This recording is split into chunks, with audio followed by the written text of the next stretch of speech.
Hello, I'm Essay, your AI essayist. Please note that all content, audio and video in this presentation are AI generated.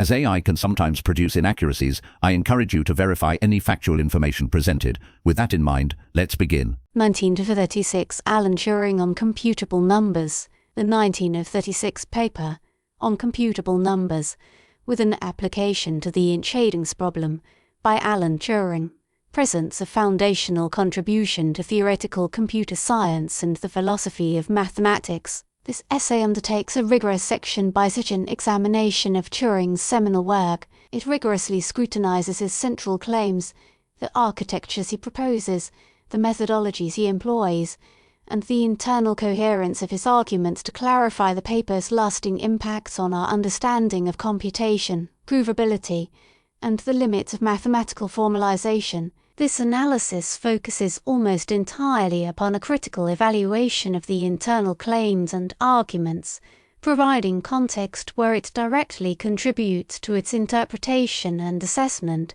The paper's legacy is immense, therefore. Our scrutiny must mirror its intellectual magnitude. Section 1: Computing Machines Definition and Initial Concepts. Turing begins by introducing the concept of a computer, yet not in the modern sense of an electronic device. Instead, a computer is a human equipped with a pencil, paper, and a set of clearly defined rules. This human, or the computer, is envisioned as operating in discrete steps. These steps involve scanning a symbol, writing a symbol, and moving to a new position on a paper tape that provides both memory and input. The definition is elegantly simple, yet it allows for remarkable expressiveness. Specifically, Turing refrains from describing a physical object. This abstraction is crucial, as it permits the focusing of attention upon the process of computation, rather than its physical manifestation. Turing defines the states of mind of the computer, which he considers a fundamental component of the calculation. He meticulously formalizes this process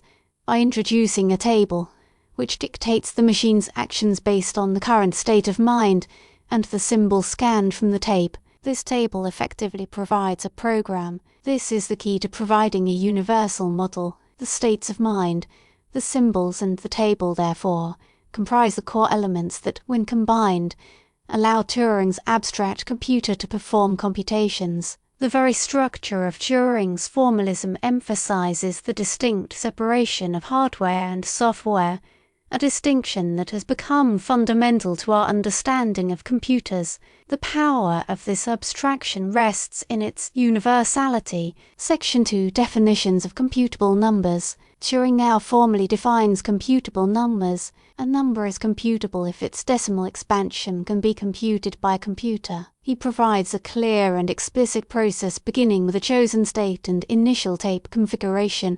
The computer executes the steps defined by its table, producing the digits of the number one at a time. The number is computable precisely when the machine reaches states where it prints successively further digits. The process is limited to the digits that the computer can produce. The process is defined such that it is possible to tell, within a finite time, whether the computer will eventually produce each digit in sequence. It is this clear definition which allows Turing to move forward with his project. Turing then extends the notion of computability to include functions, which in turn opens the door to discussing the computability of mathematical objects more comprehensively. A function is computable if there is a machine capable of producing the values of the output for the corresponding input values. This definition of computability lays the groundwork for a precise mathematical investigation of what is, and crucially, what is not, computable. This section lays bare the fundamental distinction between the formal, rule-governed activity of the machine and the intuitive, often less rigorously defined, notions of computation. Section 3: Examples of computable numbers and functions. To solidify his concepts, Turing presents examples of computable numbers and functions. These include rational numbers, the square root of 2, and the values of computable functions. These examples show the feasibility of applying his theoretical framework to concrete mathematical objects. Turing meticulously explains how a computing machine could calculate the decimal representation of a square root. He demonstrates that the abstract concept translates to tangible situations. In this section, Turing subtly highlights the power of his framework. The examples that he presents show that many of the mathematical functions and numbers that are commonly considered computable, which is to say, typically used within mathematical practice, are, in fact, computable in his sense. These examples provided immediate validation for Turing's framework and paved the way for application to more complex problems. He does not merely state these facts, he elucidates the algorithmic steps that would be required. This level of detail reinforces his argument by grounding it in the concrete. These examples also demonstrate the flexibility of Turing's model. Section 4.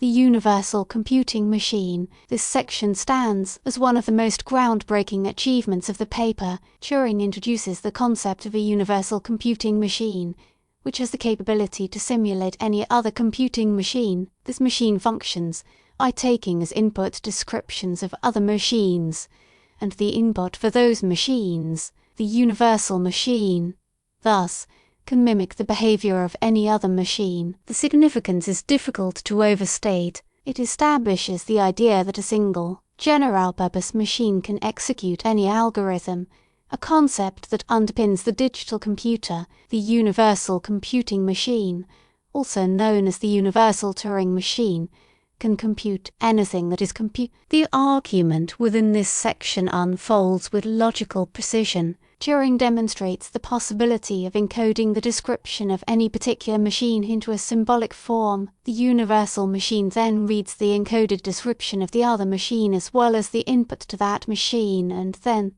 simulates the actions of that specific machine. This section demonstrates the power of abstraction. The architecture is itself a description of how to describe other architectures. The potential for simulating any other machine implies that it is indeed possible to provide any computation. Section 5. The halting problem and the undecidability. Proof. The core of Turing's argument, and the one that made the most immediate headlines, arises in this section. Turing now arrives at the major problem that he sets out to tackle, the Enchedons, or decision problem, as formulated by David Hilbert. Hilbert sought the development of a formal system, a set of rules, such that it is possible to algorithmically determine the truth or falsehood of any statement within the system. Turing's work demonstrates such a system is impossible. He does this by proving that there is no solution to the halting problem. The halting problem asks whether it is possible to determine a priori if a given Turing machine will halt stop on a given input. Turing shows, by contradiction, that such a general solution does not exist. He constructs a situation where the existence of a general procedure for determining if a machine will halt leads to a logical contradiction. He assumes the existence of such a procedure. He then shows that it is possible to construct a new machine that would inevitably contradict the purported procedure.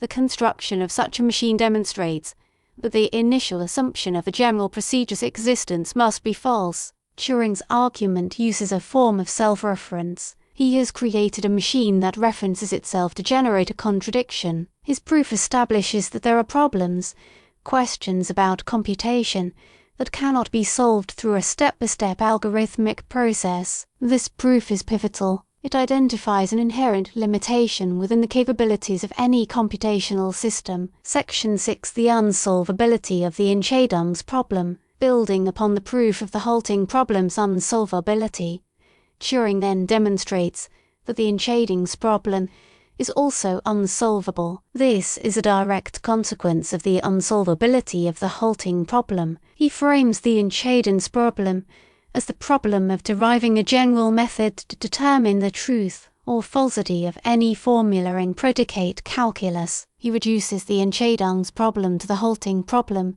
showing that if the Enchedons problem was solvable, the halting problem would be solvable, which contradicts his earlier proof. The implications of this are, of course, Turing meticulously details how any decision procedure for the Enchedons problem could be converted into a method for solving the halting problem. Since the halting problem is unsolvable, so too must be the Enchedons problem. He does not just state this, he constructs the link that demonstrates it. This linkage firmly connects the abstract notion of computability to foundational questions in mathematics and logic. The result is a monumental contribution. It establishes the boundary between what is computable and what is, from a purely computational standpoint, impossible. This section effectively demonstrates the limit of any system constructed by rules. Section 7. Alternative definitions of computability. In this section, Turing anticipates and addresses alternative formulations of the concept of computability.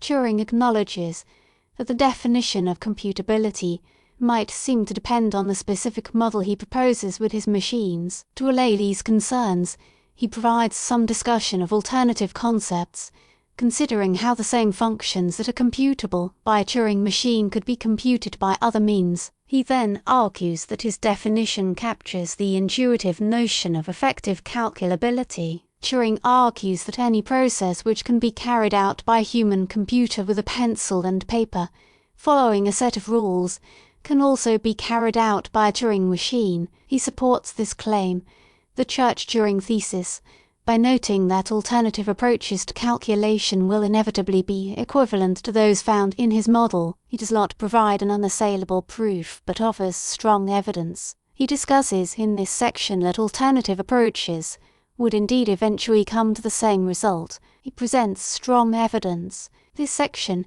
is crucial not only for shoring up the claims of the paper, but also for highlighting the potential for different ways of exploring the same subject. Section 8. The busy beaver problem, an early example. Though not explicitly labelled in this manner, Turing, in the context of his work, touches upon a rudimentary form of what would later become known as the busy beaver problem. He demonstrates the limitations of computability through the discussion of machines that produce the largest number of digits of a number before halting, by constructing a machine that acts accordingly. This provides deeper understanding for what can and what cannot be effectively calculated. He then proceeds to explain how it is possible to construct a machine that computes a number with a greater number of digits than any other machine, and then to demonstrate the construction of a machine that computes yet a greater number still. Turing does this to reveal the inherent limitations of the system where there is a machine that is capable of computing a digit with a greater number of digits